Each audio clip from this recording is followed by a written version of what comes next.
मुझे नहीं पता था कि कोई रात इतनी भी अंधेरी हो सकती है जितनी वह काली रात थी।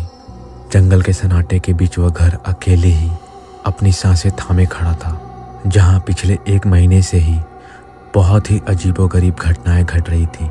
जैसे ही आधी रात गुजरती, उस घर की रोशनियां अपने आप ही थरथराने लगती। घर के भीतर से किसी मासूम बच्चे की रोने की आवाज़ें गूंजने लगती और बाहर जंगल के भेड़िए और कुत्ते हिंसक हरकतें करने लगते। चमगादड़ों का एक झुंड घर के चारों ओर चक्कर काटने लगता और कांच की खिड़कियों से इस तरह टकराता जैसे वो किसी भी कीमत पर घर के अंदर घुसना चाहते हों। यह सारा खौफनाक मंजर देखकर आर्यन की पत्नी संध्या बुरी तरह परेशान हो चुकी थी। वह घर के एक कोने में दुबक कर अपने बच्चे को शांत करने की कोशिश करती है। उसे समझ नहीं आता था कि आखिर यह सब रोज उसी वक्त क्यों होता है जब उसका पति घर के तहखाने में जाता है। वो आखिर करता क्या है?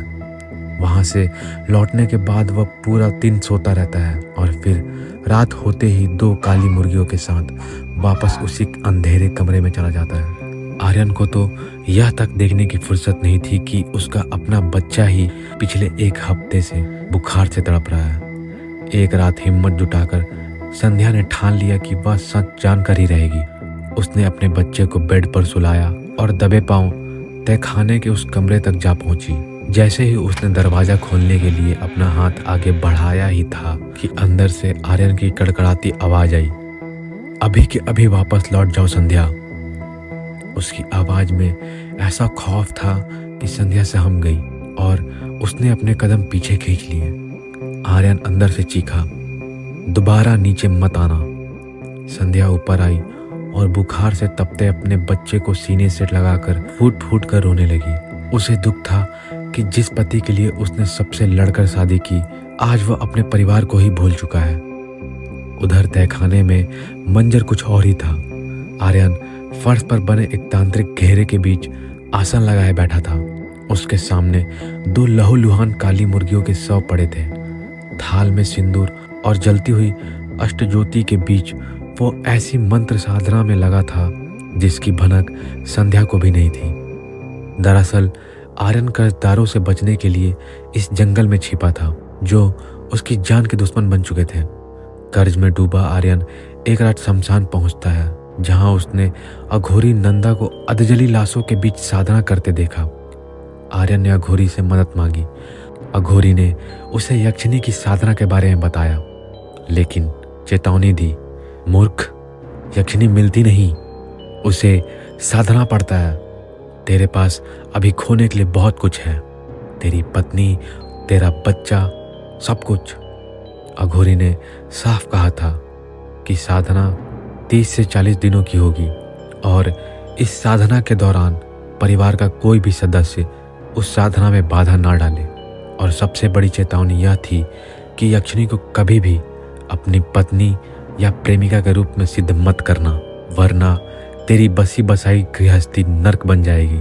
साधना के अंतिम दिन जब यक्षिणी प्रकट हुई तो उसकी अलौकिक सुंदरता देखकर आर्यन सब कुछ भूल गया। वह सम्मोहित हो गया और उसने अघोरी की चेतावनी को ताक पर रख दिया। उसने यक्षिणी को अपनी पत्नी के रूप में स्वीकार करने की इच्छा जताई, लेकिन यक्षिणी ने एक शर्त रखा, मैं तुम्हारी पत्नी बनकर रहूंगी, लेकिन फिर तुम किसी दूसरी औरत की तरफ आंख उठाकर भी नहीं देखोगे, चाहे वह तुम्हारी अपनी पत्नी ही क्यों ना हो।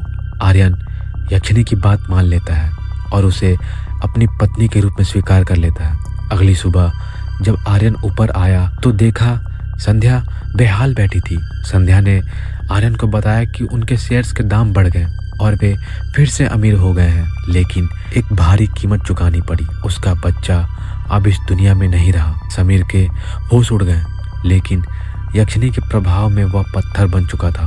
संध्या रोती हुई बच्चे को लेकर घर छोड़कर चली गई। आर्यन शहर का सबसे रईस आदमी तो बन गया, लेकिन वह अब अकेला हो चुका था। धीरे धीरे उसे संध्या की याद सताने लगी। एक रात जब उसने यक्षिणी के साथ संपर्क बनाने के लिए मना कर दिया तो वह क्रोधित हो गई और उसका गला दबाने लगी। यक्षिणी ने कहा, अब तुम्हारी जिंदगी मुझसे शुरू और मुझ पर ही खत्म होती है आर्यन। डर के मारे आर्यन संध्या को ढूंढते हुए उसके पुराने घर पहुंचा, जहां उसे पता चला कि संध्या की मृत्यु हो चुकी है। वह पूरी तरह से टूट चुका था। उसके पास अब सिर्फ पछतावा के अलावा कुछ नहीं बचा था। वह उस अघोरी को ढूंढता हुआ वापस उसी शमशान में गया, पर वहां वह अघोरी नहीं मिले। अंत में अपनी गलती का प्रायश्चित करने के लिए आर्यन ने एक तेज धार चाकू से अपनी कलाई की नस काट ली। मरते वक्त उसने यक्षिणी को हंसते हुए देखा, जिसने कहा, मुझे तो बस यह ऐसो आराम चाहिए था जो अब मेरा है आर्यन। आर्यन ने यक्षिणी की आंखों में आंखें डालते हुए बोला, असली सुकून दौलत में नहीं, अपनों के साथ बिताए लम्हों में होता है। और इस तरीके से आर्यन का हंसता खेलता संसार उजड़ गया।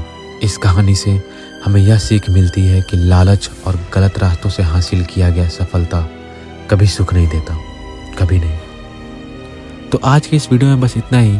अगर आपको ये स्टोरी अच्छी लगी हो तो प्लीज़ इस चैनल को सब्सक्राइब कर दें और इस वीडियो को लाइक कर दें। साथ ही साथ उस बेल आइकन को भी दबा दें। मिलते हैं अगली स्टोरी में, तब तक के लिए धन्यवाद।